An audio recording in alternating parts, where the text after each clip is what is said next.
todos, como vão? Eu sou Maria Aparecida, tenho 22 anos e sou professora de História. Então, a minha profissão como professora de História, eu escolhi, mas não foi de forma fácil. Tem toda uma análise que é muito importante que a gente faça para que a gente não faça uma escolha precipitada sobre a carreira que a gente vai tomar. A gente sempre deve colocar em pauta as nossas preferências, as nossas vocações, a nossa afinidade com a profissão e também o financeiro. A gente tem que fazer um equilíbrio entre todos esses aspectos para que a gente não tome uma decisão precipitada e que a gente não venha a se arrepender depois. Acredito que muitos pensam em ser alguma coisa, ou talvez não, mas mesmo assim é sempre bom a gente analisar com cautela para que a gente consiga sair em benefício não somente em um campo, né, mas que a gente se sinta satisfeito com aquilo que a gente está fazendo, não somente pelo financeiro, que é uma coisa que a gente tem que equilibrar com as nossas preferências, certo? Bom, eu me formei há pouco tempo como professora de História e para mim é uma coisa gratificante. A história, antes de mais nada, é preciso compreender a sua complexidade. Escrita geralmente não é complicado, mas a interpretação e a forma como você vai retratar a história para ser explicada para educandos, no caso alunos, tem que ser muito pautada para que não haja doutrinação e nenhuma outra forma de discriminação.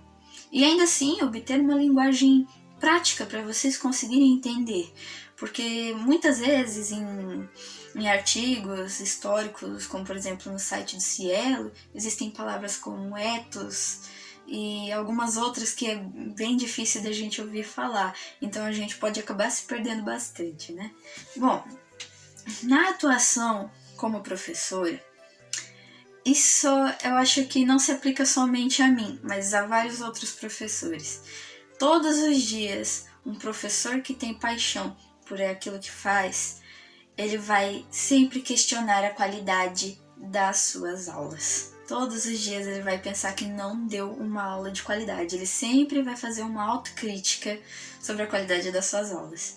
Isso vai desde a atenção dos alunos, com a interação, com as formas que ele explica, com a quantidade de conteúdos que ele passa, etc. Isso juntamente com o que se pede no sistema, porque existe todo um sistema que permite a democracia em sala de aula, e isso são documentos nacionais, são chamados parâmetros curriculares nacionais, projeto político-pedagógico, BNCCs, TCTs, TNTs, são várias documentações que permitem que o ambiente, a interação, a conversação entre alunos e professores e todos esses fatores sejam de uma boa qualidade para que tudo seja realizado de forma adequada, permitindo a manifestação de vocês, alunos, e a manifestação do professor, onde muitas vezes é rompida a visão de que o professor ele é o detentor da verdade. E isso é muito importante porque o professor ele não está para dar ordens, o professor está ali para ser seu amigo. Não estou falando porque eu sou professora de História, nem por causa dos documentos nacionais, mas isso é uma coisa que a gente deve se questionar bastante. Você gostaria de ser um ditador ou você gostaria de fazer com que o aluno entenda as coisas com naturalidade? É como se o professor autoritário ou ditador, ele empalasse os estudos dele no aluno como se fosse uma verdade absoluta. E isso não pode existir numa sala de aula, em hipótese alguma. Na sala de aula, o conhecimento tem que ser tanto do professor quanto do aluno. O professor está ali para ele passar tudo o que ele conseguiu juntar até agora e também para ser o seu amigo, auxiliar nas suas dificuldades, ouvir o que você tem a dizer, valorizar os seus questionamentos, dar o seu espaço e também compartilhar um pouco do espaço dele, da individualidade dele como professor, certo? Então, assim, isso não é somente a questão de professor ou aluno, isso é questão humana. A gente nunca vai saber de tudo, nem mesmo grandes cientistas sabem de tudo. A gente se poupa da ignorância a cada conhecimento que a gente traz consigo todos os dias. Então, a gente pode aceitar que a gente não vai saber de tudo, mas a gente pode estudar o máximo que for descoberto até determinado momento. E se surgir mais alguma coisa, vamos estudar também. É dito no Iluminismo que o conhecimento é o passo para a iluminação. E isso é realmente verdade. Isso é realmente verdade.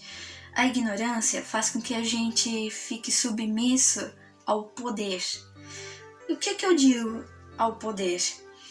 Nós vivemos uma teocracia brasileira, onde a política e Deus estão unidos, e isso cria vínculos parciais entre partidos, candidatos, eleitores, etc. Então, o professor, mesmo não sabendo de tudo, ele sabe o suficiente para uma pessoa não manipular. Né? Por quê? Porque ele tem a noção da ciência humana. E a história mexe bastante com isso. Pode ser uma questão complexa, eu sei. Pode ser meio chato, eu sei. Mas acredite, esses tipos de coisas acontecem. E no meio acadêmico da história, esses tipos de coisas são completamente importantes, ao mesmo tempo elas são relativas, porque a história ela não é uma coisa só. Quando você fala de história, você não está falando de uma única história, você está falando de povos diferentes, você está falando de armamentos, você está falando de política, de economia, de muita coisa. História, ela engloba todas as matérias do meio escolar. Métodos de linguagem, a criação da matemática, a percepção da física, as áreas, né, no caso de geografia, política, sociologia, senso crítico, filosofia, o surgimento do inglês com a divisão das Américas, latina e saxônica, os elementos químicos com o nome de quem descobriu, como por exemplo o elemento Rutherford. Ou seja, na história você tem a linguagem, você tem a arte, você tem a geografia, você tem a matemática, não as fórmulas da matemática, mas você tem todo o significado da matemática. O que a matemática expressa, o que a física expressa. Ou seja, eu tive que falar de todos esses aspectos para chegar até aqui, justamente pelo fato de que a história não é uma coisa só. Ela tem a parte pedagógica e ela tem a parte historiadora. E esses dois aspectos eles precisam se fundir para que tudo isso funcione no meio ambiente escolar. Então, assim, história é para quem tem paixão, quem tem afinidade, quem procura entender. Porque a ciência humana ela é uma ciência sem fim. Por exemplo, em matemática eles têm uma ciência mais absoluta.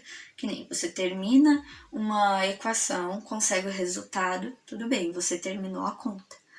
No caso, se fosse colocar as ações humanas em uma equação, ia ser uma equação sem fim. Porque toda hora está acontecendo uma coisa nova. E não necessariamente precise de um número. Não estou desmerecendo em hipótese alguma a profissão de quem é vinculado aos meios da matemática e da física, em hipótese alguma. O que eu estou dizendo é que eles têm uma ciência mais objetiva do que a ciência humana, que muitas vezes precisa carregar aspectos subjetivos para conseguir compreender as reações de cada indivíduo, de cada sociedade, etc.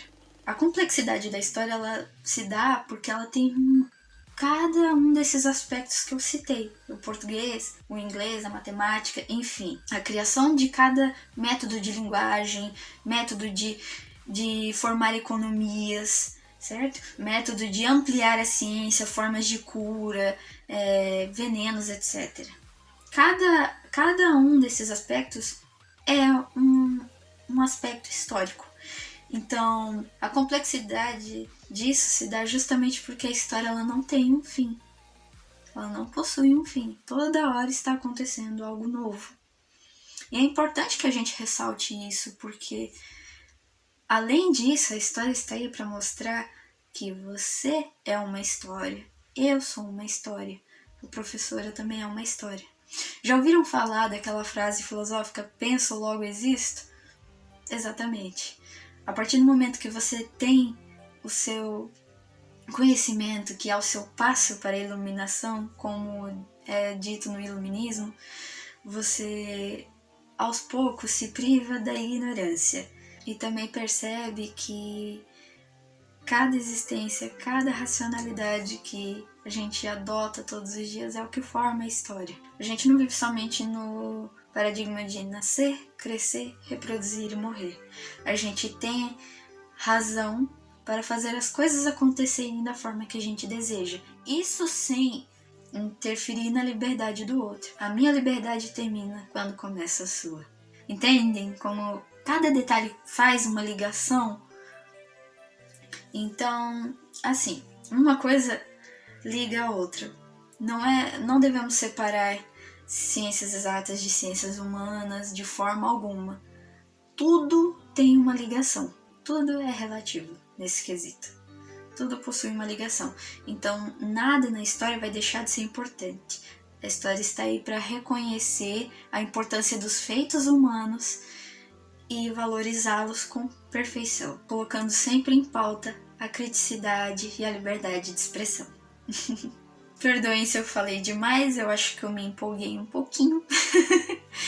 Eu fico muito feliz de poder estar aqui fazendo esse vídeo para vocês. Espero que esse vídeo tenha sido útil para vocês de alguma forma.